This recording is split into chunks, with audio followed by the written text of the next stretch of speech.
घरे धन रही वास्तु अनुसार कौन करेंगे।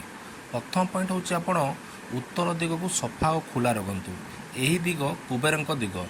एठाकू सफा और अवरोध मुक्त रखिले धन आगमन हुए। सेकेंड पॉइंट हूँ आप लखर कि धन पेढ़ी को दक्षिणमुखी रखु।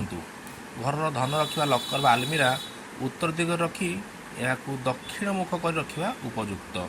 तृतीय पॉइंट हूँ आप पूजा घर उत्तर पूर्व दिगरे रखु। यही स्थान शुद्धि और पवित्रतार सूचना। एठी लक्ष्मी और गणेश पूजा धन आणे। चतुर्थ पॉइंट आप घर मुख्य द्वार पूर्व बा उत्तर दिग को हेउ। यही दिगर द्वार धन और सुख समृद्धि लाभकारी।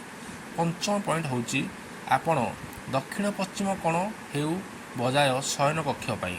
यही स्थान घर मालिक शक्ति और धन दिए। षष्ठ पॉइंट हूँ आप घर भितर कौन भंगारुजा जिनस रखिए ना।